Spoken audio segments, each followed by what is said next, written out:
رسول کا ذکر نہیں ہوتا تھا، خود رسول بھی موجود ہوتے تھے۔ ابو بکر صدیق، عثمان غنی، طلحہ، زبیر رضی اللہ تعالیٰ عنہ اجمعین، ان کی محفلوں کا حال کیا ہوتا تھا؟ جب سنانے والے نبی رہتے تھے اور سننے والا علی ہوتا تھا۔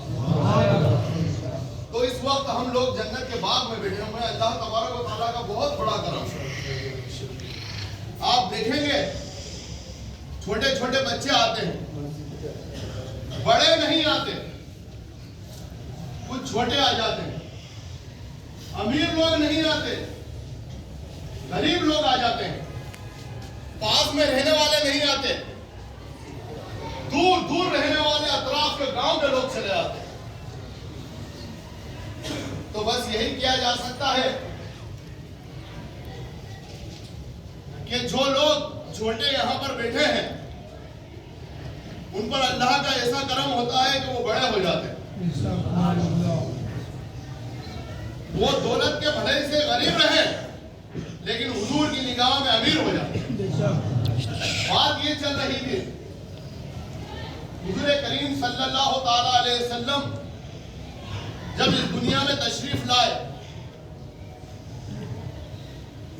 حضرت آمنہ کی گود میں حضرت آمنہ رضی اللہ تعالیٰ عنہ، سیدہ رضی اللہ تعالیٰ عنہ نے دیکھا اور کہا کہ اتنا خوبصورت، سبحان اللہ۔ اب سبحان اللہ بھی ہم بھی بولتے ہیں، وہاں کے تقریر کا ایک لفظ بولتے ہیں، پھر وہاں آتے ہیں سبحان اللہ بولتے ہیں، واپس تقریر کرتے ہیں۔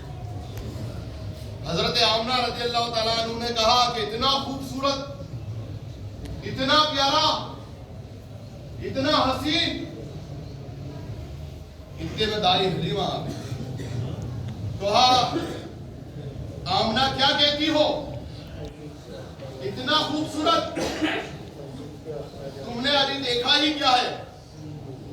تم تو مکہ کے اندر رہی ہو، تم نے تو قریشی اور ہاشمیوں کو دیکھا ہے، مجھ سے پوچھو، میں ہر قبیلے میں جاتی ہوں، بچوں کو گود لیتی ہوں، میں نے اتنا خوبصورت آج تک نہیں دیکھا۔ کچھ دیر ہوئی، عبد المطلب آ گئے۔ عبد المطلب نے کہا کہ حلیمہ اور آمنہ تم کیا کہتی ہو اتنا خوبصورت؟ ارے تم نے کیا دیکھا؟ مجھ سے پوچھو، میں کبھی شام جاتا ہوں، کبھی عراق جاتا ہوں، دنیا کے مختلف حصوں میں تجارت کرتا ہوں، تم بولتی ہو ایسا نہیں دیکھا، میں کہتا ہوں میں نے ان ساری جگہوں پہ ایسا نہیں دیکھا۔ ایک روایت میں جبریل علیہ السلام نے بول اٹھے کہ لوگوں تم کیا بات کرتے ہو کہ تم نے ایسا نہیں دیکھا، آمنہ نے ایسا نہیں دیکھا، حلیمہ نے ایسا نہیں دیکھا، مطلب نے ایسا حسن نہیں دیکھا، تو تم نے کیا دیکھا؟ تم نے تو آج کا زمانہ دیکھا، تم نے تو آج کی خوبصورتی دیکھی، 150 سال کی خوبصورتی دیکھی، مجھ سے پوچھو میں کب سے ہوں؟ حضرت جبریل علیہ السلام فرماتے ہیں میں کب سے ہوں، کب سے دیکھے جا رہا ہوں، میں نے آدم کو بھی دیکھا ہے، میں نے نوح کو بھی دیکھا ہے، میں نے اسماعیل و ابراہیم کو بھی دیکھا ہے، ارے میں نے آدم علیہ السلام کو عرفات کے میدان میں روتے ہوئے دیکھا ہے، میں نے نوح کو کشتی کا ملہ بنے ہوئے دیکھا ہے، میں نے ابراہیم علیہ السلام کو آگ کے اندر کودتے ہوئے دیکھا ہے۔ اس کا حسن ایسا ہے کہ اس کے حسن کے لیے حضرت ابراہیم اسماعیل علیہ السلام نے اپنے گردن پر چھری چلانے دی۔ تم بولتے ہو میں نے نہیں دیکھا، ارے میں نے بھی کائنات میں اتنا خوبصورت نہیں دیکھا۔ ایک روایت میں اللہ تبارک و تعالیٰ بول اٹھا تم نے کیا دیکھا ہے؟ ارے میں محمد جیسا پیدا کرتا تو تم دیکھتے، میں نے محبوب کو بنا کر وہ سانچہ ہی توڑ دیا جس سے محمد بنایا۔ اس نے یوسف پہ کٹے، اس نے یوسف پہ کٹے انگلیاں زنان مصر، یوسف علیہ السلام کی خوبصورتی کو دیکھا اور تو وہ کھڑا کر دیا زلیخا نے، بولا تم مجھے تانے دیتی ہو کہ منڈی سے خریدے پہ لڑکے پہ فوشتہ ہو گئی، اس پہ عاشق ہو گئی، ارے اس کا حسن دیکھو، ہاتھوں میں پھل پکڑا دیے، ایک ایک چھری دے دی، بولا جب یہاں سے نکلے تو تم پھل کاٹنے لگ جانا. یوسف علیہ السلام ہاتھ سامنے سے نکلے, عورتوں نے پھل کاٹنا شروع ہو گئے. قرآن کہتا ہے کہ جب انہوں نے پھل کاٹے تو ان کی انگلیاں کٹ گئیں, مدہوش ہو گئے, انگلیاں کٹ گئیں اور ان کو ہوش نہیں رہا. تو شعر کہا ہے کہ حسن یوسف پہ کٹے انگلیاں زنان مصر اور سر کٹاتے ہیں تیرے نام پہ مردان عرب. حضور پاک صلی اللہ تعالیٰ علیہ وسلم کا حسن جس نے دیکھا وہ پورے کے پورے کٹ گئے. وہ مدہوش تھے, ان کو ہوش آ گئے. کعبے کا ننگا طواف کرتے تھے, ایسا ہوش آیا. بچیوں کو زندہ دفن کر دیتے تھے, ایسا ہوش آیا. اور ماں کے مرنے کے بعد ماں سے شادیاں کر دیتے تھے, ایسا ہوش آیا کہ اب ان کو کوئی نہیں روکتا. اب ان کو کوئی نہیں روکتا. بستیاں آئی پار کر گئے, دریا آیا پار کر گئے, جنگل آئے پار کر گئے, صحرا آئے پار کر گئے, دریا آئے, دریا کے کنارے اپنے گھوڑے روک دیے. جب گھوڑے روک دیے دریا کے اندر گھوڑے ڈال دیے, اب ان کو دریا میں نہیں ڈبوتا ہے. علامہ اقبال پکار اٹھے, دشت تو دست دے دریا بھی نہ چھوڑے ہم نے, دشت تو دست دے دریا بھی نہ چھوڑے ہم نے, بحر ظلمات میں دوڑا دیے گھوڑے ہم نے. ٹل نہ سکتے تھے اگر جنگ میں اڑ جاتے تھے.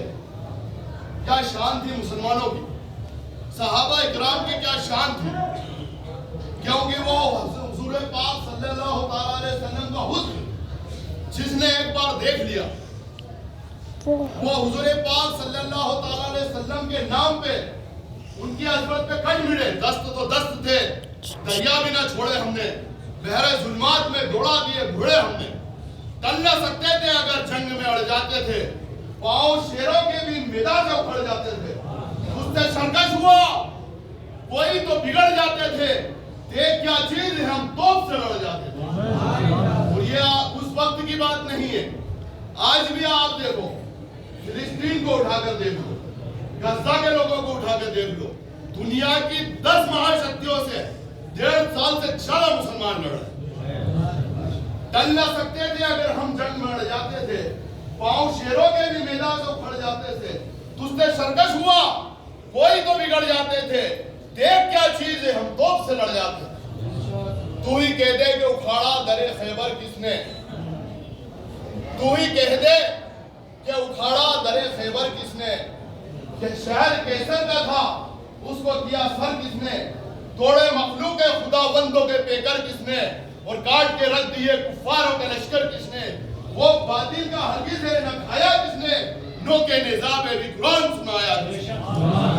مسلمانوں کی شان ہے, حضور پاک صلی اللہ تعالیٰ علیہ وسلم کے نام کو پورے پورے کٹے. حسن یوسف پہ کٹے انگلیاں زنان مصر, سر کٹاتے ہیں تیرے نام پہ مردان عرب. اور آپ دیکھیں گے یہ اس زمانے کی بات نہیں, آپ فلسطین کا بات, اس زمانے کی بات, بر صغیر ہند و پاک کی آپ تاریخ پڑھیں. مختلف قسم کے لوگوں نے یہاں پر حکومتیں کی. کبھی مغل آ گئے, کبھی غوری آ گئے, کبھی غلامہ آ گئے, کبھی مراٹھے آ گئے. مختلف قسم کے لوگوں نے یہاں پر حکومت کی. اس میں سے ایک بادشاہ ہے فیروز شاہ تغلق. یہ ایک وہ عظیم بادشاہ ہے محترم بزرگوں دوستوں, کہ جس کے پاس ایک پتھر تھا جس پہ نقش پائے مصطفیٰ بنا ہوا. حضور پاک صلی اللہ تعالیٰ علیہ وسلم نے ایک پتھر مبارک پر اپنا نالین رکھا تھا, اپنا مقدس پیر رکھا تھا, اور پتھر موم ہو گیا تھا, اور اس پتھر نے حضور کے پیر کا نشان اپنے اوپر لے لیا. یہ پتھر اس بادشاہ کو کہیں سے مل گیا. یہ بادشاہ اس کو سونے کی پیٹی میں رکھتا, مخمل لگا کے رکھتا, اور خوشبو سے معطر رکھتا.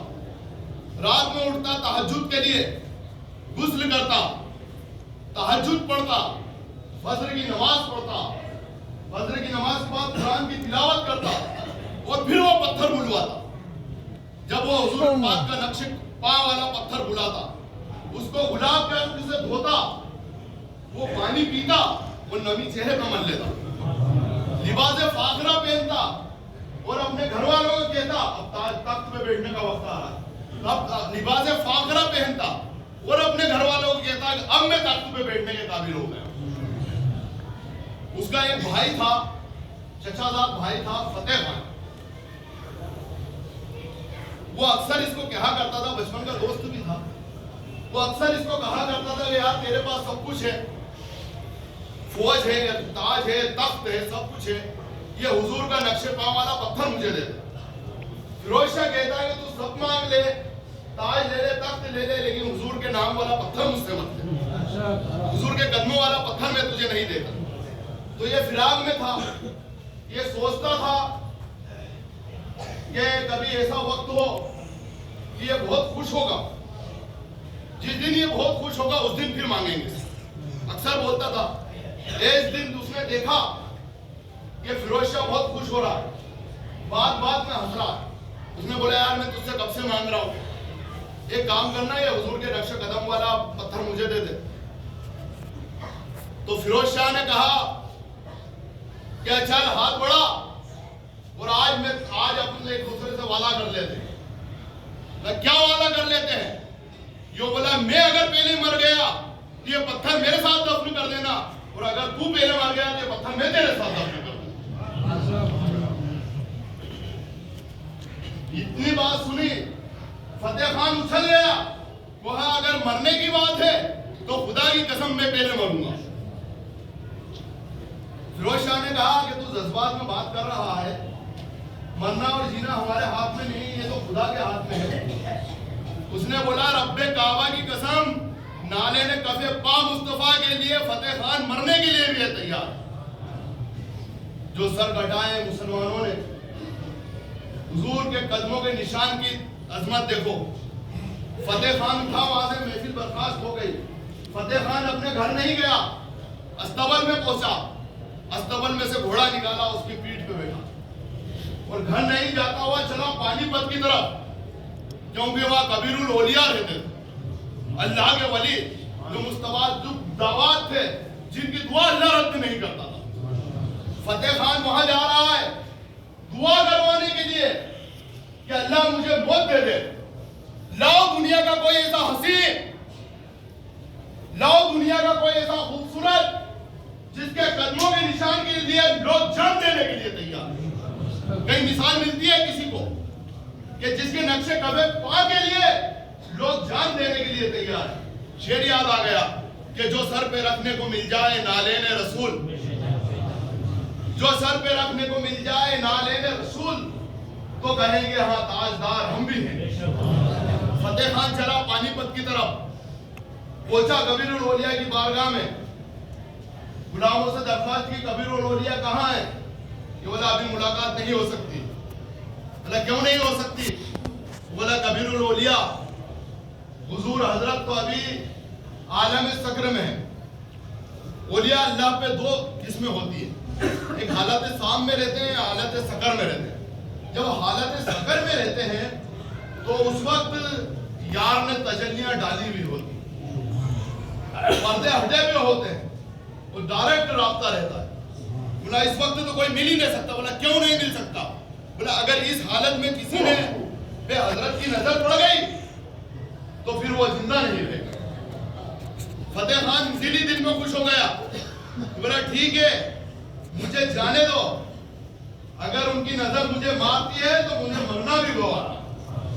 فتح خان اندر پہنچا، کبیر الاولیاء رحمت اللہ تعالیٰ علیہ ایک دیوار سے ٹیک لگائے ہوئے بیٹھے کھڑے تھے، ہاتھ میں عصا تھا، بس سجدے کی جگہ نگاہ تھی، وہیں سے پردے کھلے ہوئے، وہیں سے تجلیاں آ رہی۔